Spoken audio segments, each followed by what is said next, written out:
Tonya, it's great to be here with you in your new role as Executive Director of Green City Forest. I'm so excited.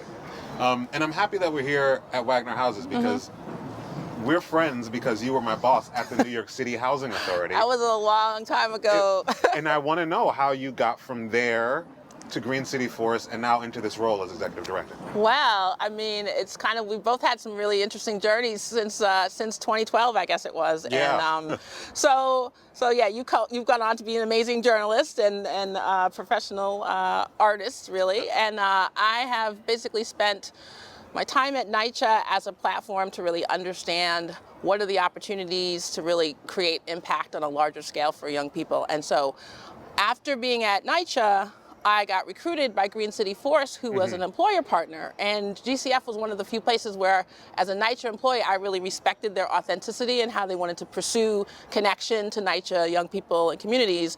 And so Lisbeth recruited me, and I started in the role of director there of development, which I never thought I was going to do, because I was like, I'll come see you because I think you're great. But fast forward, here I am, and 6 years later, I'm the new executive director. So I'm really excited. I'm super motivated for what's ahead. I'm really happy to have the opportunity. I feel really grateful.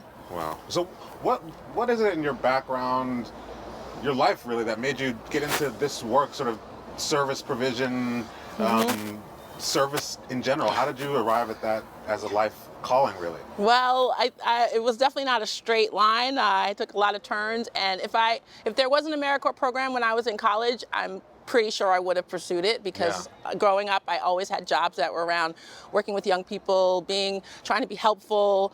My family is, different service roles. People in my family have been social workers, firefighters, civil service people, and so I've always had a mindset of giving back and wanting to give back. And so before working at NYCHA, all my jobs were in human services, working with young people, working with career guidance.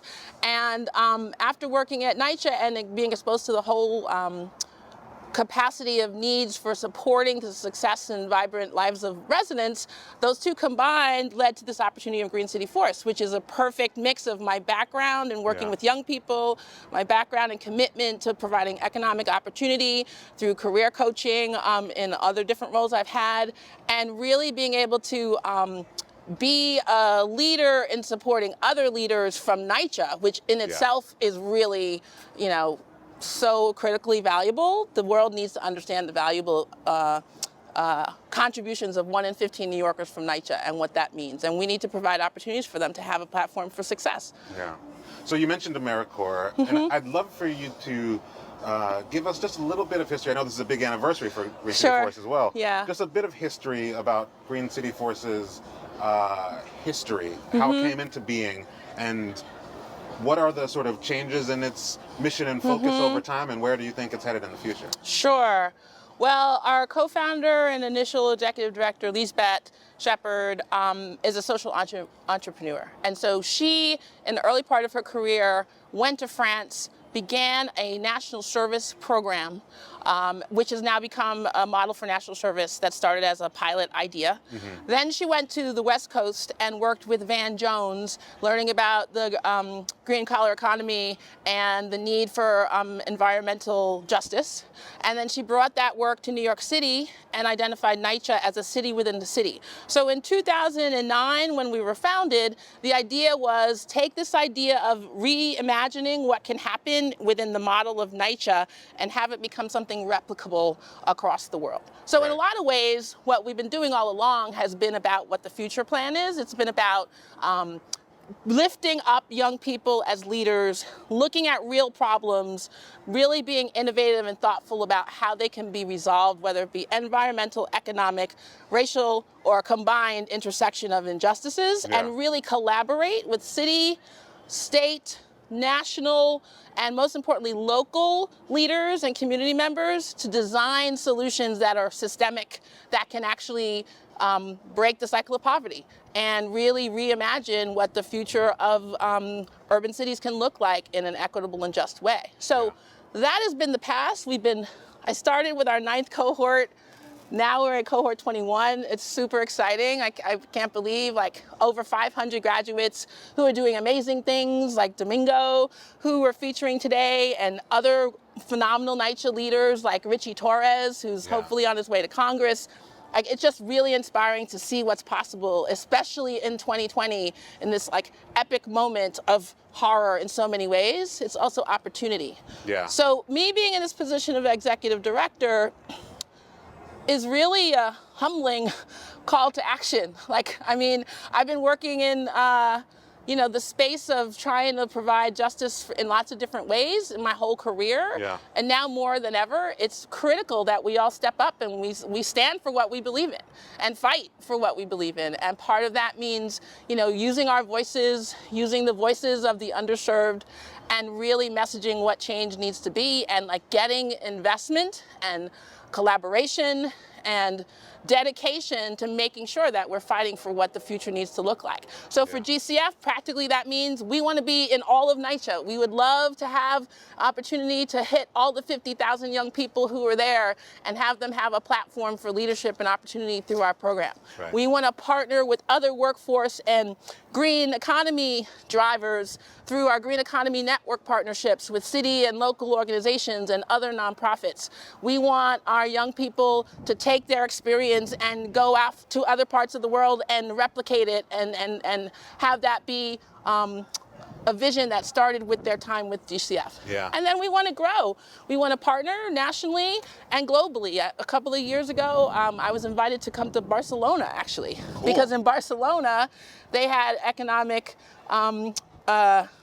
disparity, and they were really looking to GCF as a social innovation idea, and they asked us to come and talk about it. So like, again, if you think back to the 20 years ago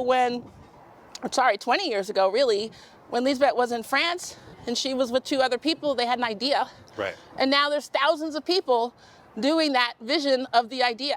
And Yeah. so to me, the future of GCF is, BIPOC leadership, really at the forefront of messaging how change needs to happen, and then like getting to work and bringing everybody on board with us to make this vision a reality. So that's what I'm driving towards, and it's like a lot of work, but I can't do it without the community. And all our community stakeholders really make me feel excited about what's possible. Yeah, and speaking of that sort of national and global ambition, it does seem to me that like on those levels, whether it's local, whether it's national, the sort of twin drivers of your work, economic justice and environmental justice, nobody's ever, it's never been more visible than it is now today. These are things that people are talking about everywhere. Is that a new opportunity? Is that something that as a leader now you're thinking, I can hook into some of these things that people are talking about on these larger conversations? Yeah, well, we have always messaged that this work is important, and we're very clear that there's so many leaders that for generations really have been doing this work, and we're new to the table from just 2009, but you look at like a Peggy Shepard from WEAC, you look at Van Jones from way back, so many others have come together into doing the work of what now is branded as the Green New Deal and other things, which we absolutely support. There's investment in Congress to broaden the scope of AmeriCorps funding. We want national service to be a vision for everyone, and there are lots of national partners that have been working towards that forever. So it is a moment. It's a moment where a whole community of organizations and entities have been plowing away at trying to move the movement forward. And now, more than ever in my lifetime, it's a global awareness, and so we absolutely want to leverage that, and we want to call everyone to action and say, okay, what are you going to do to contribute to making this a possible just world? And you see in real time, unfortunately, every day, racial, environmental, economic injustice on levels that are unspeakable and most affecting underserved BIPOC communities. When crisis strikes, frontline communities are the first to feel the pain of that. And everybody knows that. And so now it's a question of like, what are you going to do to try to help address solutions? Yeah. And so I'm very much about leveraging that and wanting everyone in our community to be that voice. And that's like mission critical for sure. Well, I know you, nobody better to make that mission come true. Tonya, awesome to talk to you. Vincent, I really am glad to have you as part of the GCF community. Yeah. Awesome. You get me a sweatshirt, and then We'll talk about that. No problem. Cool. Thank you, Vincent.